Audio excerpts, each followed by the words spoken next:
Okay, my talk is about how David beat government, how David beat Goliath, right?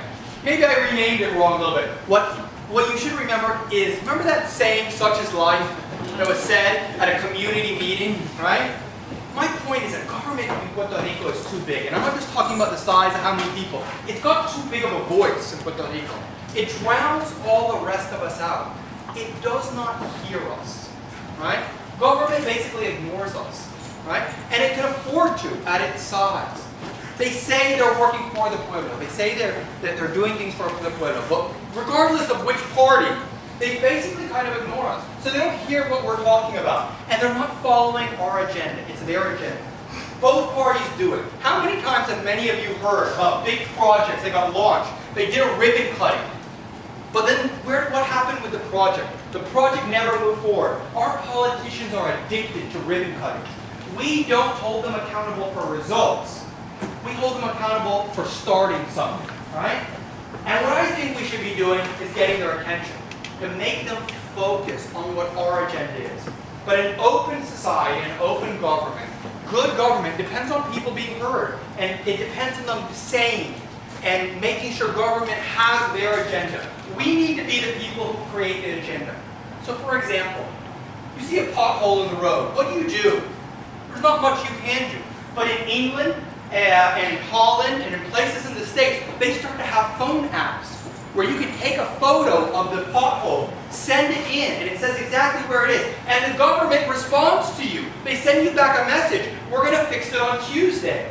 The same thing is happening in Boston. Boston created this app, and what they found is that people became engaged with the government. And the government started getting very good feedback on what people really wanted. And the people got responses right away. They didn't just say it, and then it got lost in the bureaucracy, and you never knew what happened with your complaint, right? Now, depending on our governments may never do that, but there's other options. There's this site called See Click Fix, and they're set up to basically force the government to do exactly that same kind of thing. The software is owned by a company, and they start sending emails and text messages to government officials based on what people say. And it doesn't even need to be very high tech. San Francisco started off a tweet called @SF311, and you can text in any problem you have, and someone would respond to you in half an hour. All by Twitter. They didn't even set up a website for this. All you had to do is put @SF311, and you get a response. The other thing I think we need to do is to keep a tab on our politicians. There's a website called Political Stalker in the States, where they keep a tab of everything the politician does. It's live. You get updates on what your politicians are doing. Politicians don't necessarily like that, but I think we need to know what they're doing. We can't just rely on the newspaper to tell us. I want to know what goes on with public contracts. Scotland created an iPhone app where you would know whenever there was a new contract from the government. And if a contract was awarded, who did it get awarded to and who else was bidding for it? It is transparency in government. It makes them accountable, right? Government has also been opening up all their databases and allowing programmers to take the information and turn it into useful apps. They even give prizes. $10,000 prize. Take information from the government and turn it into a useful app that helps people. Some of those apps let you know what government projects are going on in your neighborhood, right? It can even be low-tech. This is someone who printed up a sticker that said, I wish this was, and he put them all over abandoned buildings. And as people walked by, they would write on the building, I wish this was a kindergarten. I wish this was a community adult learning center, right? They were able to express it, and it was visual. Because politicians can't avoid it. It's in the street. Here's another example of someone actually printed on it, what do you want this neighborhood to be?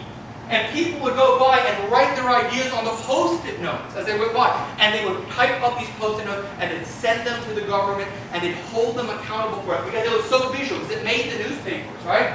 Here is in Belgium, where they asked people on a website to put markers where they wanted to see changes. They were looking for people's ideas. And people were filling in ideas on changes that needed to be made to the infrastructure of the city, right? And here's the one that I want to do. This is called Give a Minute. You go on Give a Minute, and you can do it SMS, you can do it by email, but you go on Give a Minute, and there's a question there from the mayor or for someone in public life, and you can put up your idea, and other people can vote on your idea, and they can put comments based on your idea, and it generates this huge screen of all these ideas. What if we did that here in Puerto Rico? What if we had a very simple little website? People SMS, and sending text messages, tweeting their ideas around problems that we have, right? How can we make, oops, I spelled that wrong, right? Public service in Puerto Rico better? What if all the questions we have, all the problems we have, what if we get the ideas from thousands and thousands of people and not just depend on the government to come up with the ideas? What if my father, who rides the buses and complains about them all the time, what if him on his phone could tweet or send a text message that let the guy at the AMA know how long he's been waiting? And what if it arrived in his personal phone? People are doing this today, right?